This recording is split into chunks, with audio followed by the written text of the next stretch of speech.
ہجرت کے معنی چھوڑنے کے ہیں، اور ہجرت دو قسم کی ہوتی ہے، ایک ہجرت ظاہرہ اور ایک ہجرت باطنہ۔ اور بعض علماء نے یوں بھی تعبیر فرمایا ہے کہ ایک ہجرت ظاہرہ اور ایک ہجرت حقیقیہ۔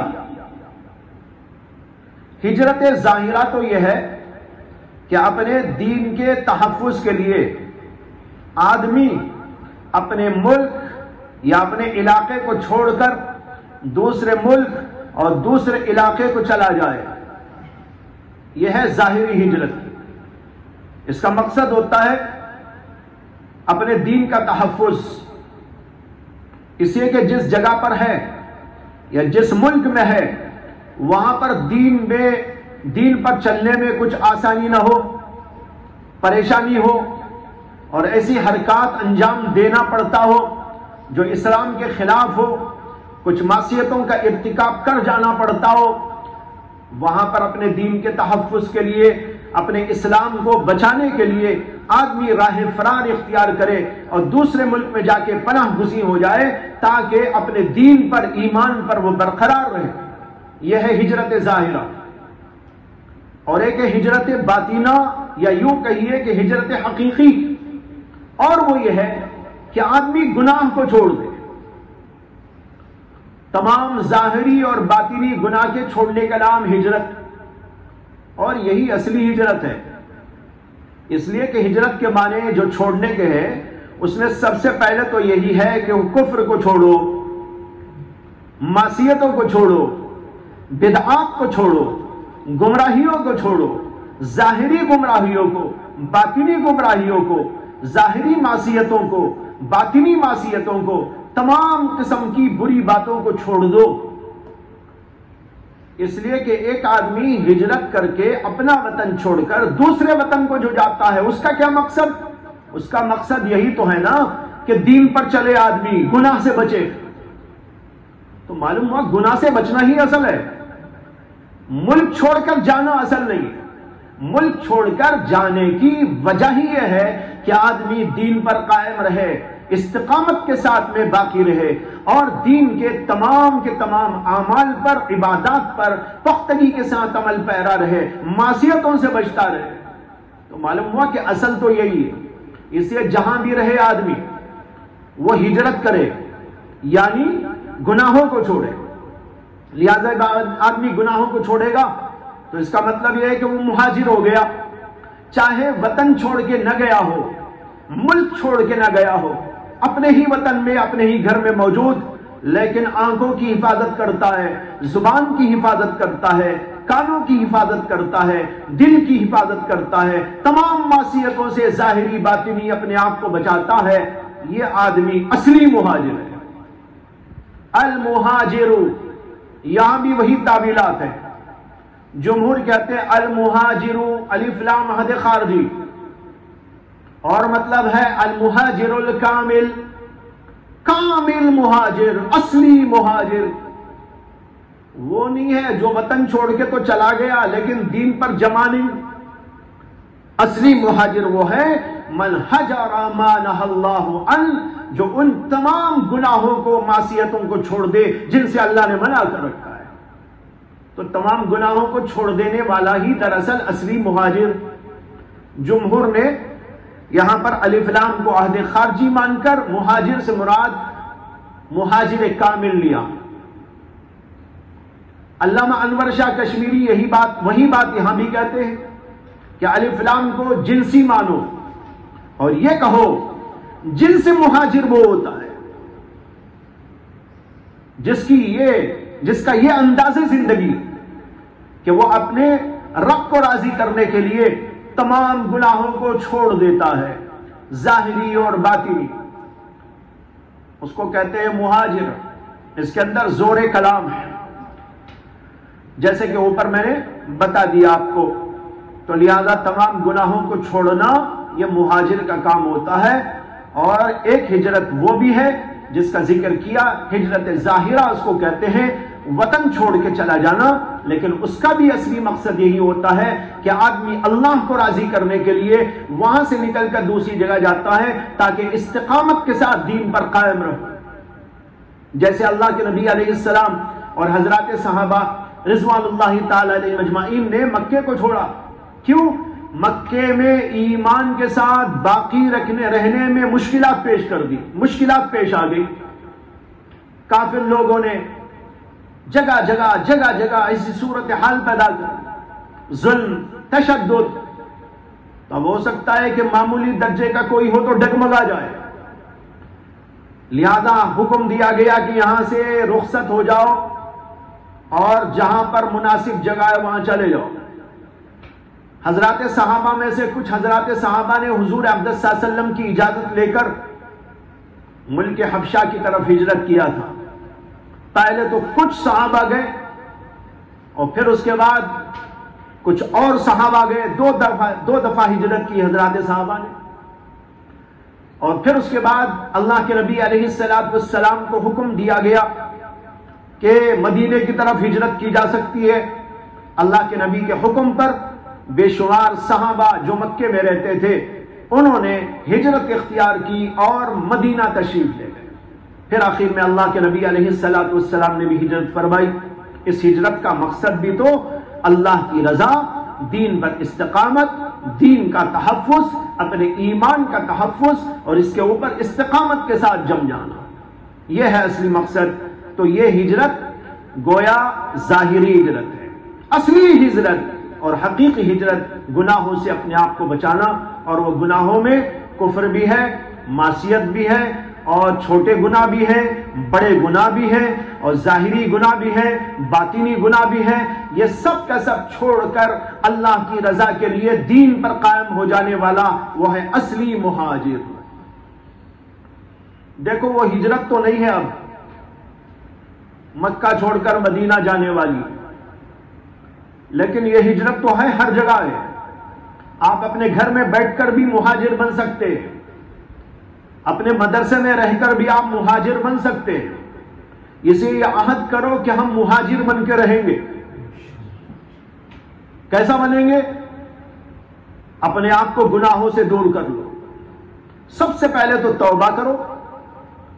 کفر و شرک سے تو اللہ نے خود ہی بچا دیا، اللہ نے ایمان کی دولت بغیر مانگے، بغیر کسی قیمت کے عطا فرما دی، اس پر شکر کیجئے۔ اب اس کے بعد بچنا ہے گناہوں سے، نیکیوں کو انجام دینا، گناہوں سے بچتے رہنا۔ جتنے گناہ ہو ان سارے گناہوں سے بچنے کا عزم اور حوصلہ اپنے اندر پیدا کریں، اور پھر اس کے بعد بچنا شروع کر ڈالیں۔ پہلے تو نماز توبہ پڑھیں، اب تک جو ہوا ہو اللہ سے خوب گڑ گڑا کر رو رو کر معافی مانگے۔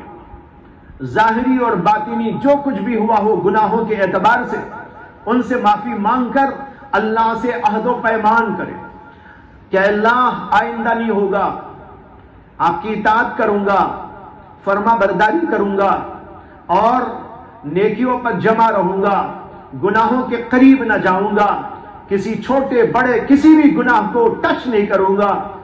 عہد کریں اللہ تعالیٰ سے، یہ ہو گئی توبہ۔ اب اس کے بعد استقامت کے ساتھ جمے رہنے کے لیے اللہ سے دعا مانگ لیں۔ اے اللہ میں نے توبہ کر لی، آپ کا دروازہ کھٹکھٹایا اور آپ نے دروازہ کھولا اور مجھے اپنے در پہ بلا لیا۔ دیکھو اللہ در پہ نہ بلائے تو کون توبہ کرنے جائے؟ یہ بھی تو اللہ تعالیٰ کی بہت بڑی رحمت کہ وہی توفیق توبہ دیتا ہے۔ توفیق توبہ نہ ملے تو کوئی توبہ بھی نہیں کر پائے گا۔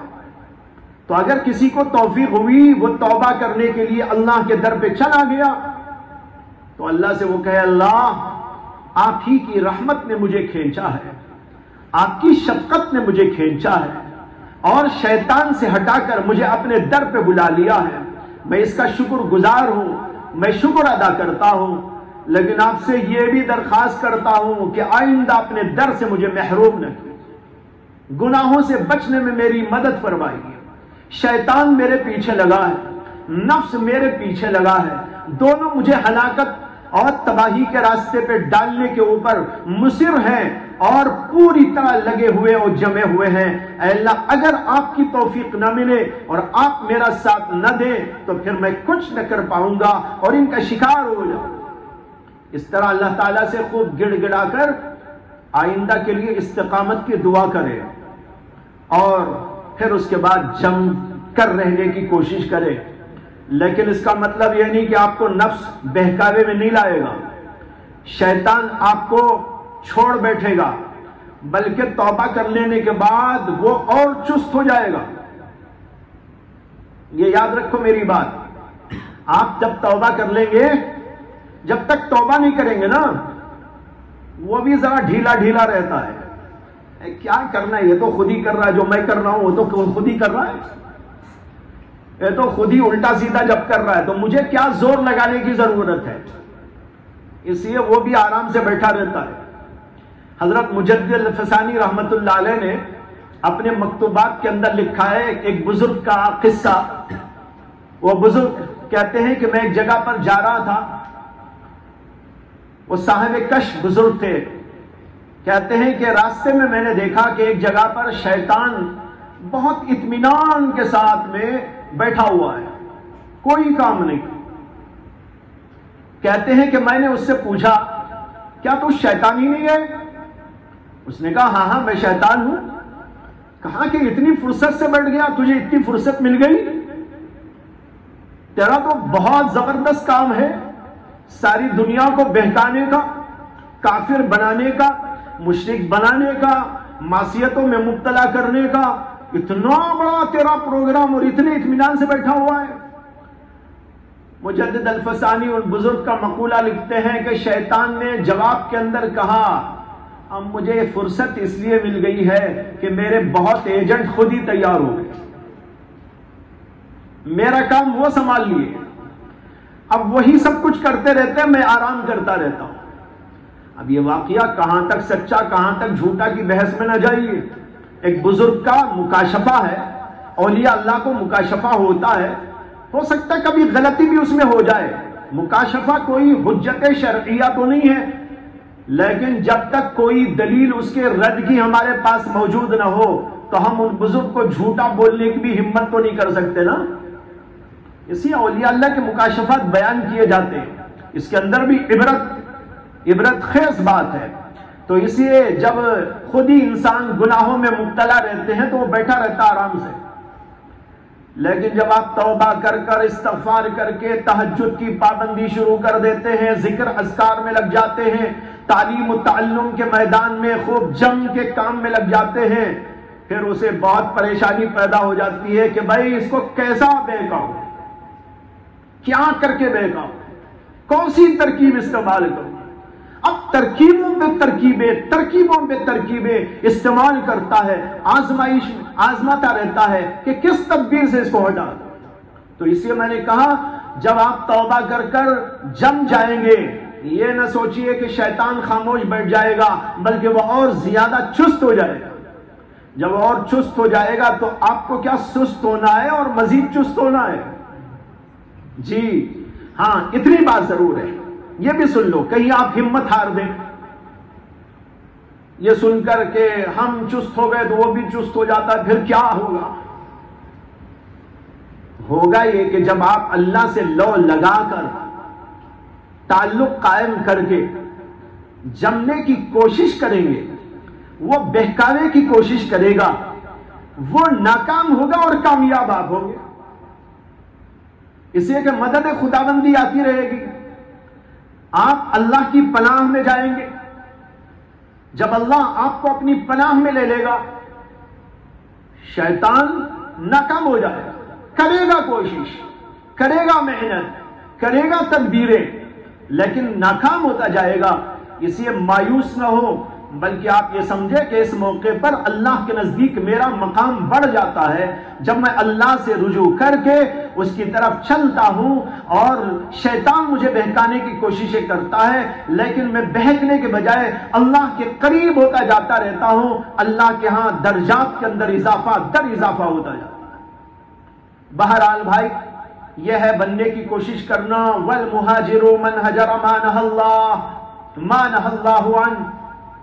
اللہ نے جن جن چیزوں سے منع کر رکھا ان تمام چیزوں سے بچنا اور اس کو چھوڑ دینا، یہ ہے اصلی مہاجر کا کام. اس لیے ہم سب کو اصلی مہاجر بننے کی کوشش کرنا چاہیے.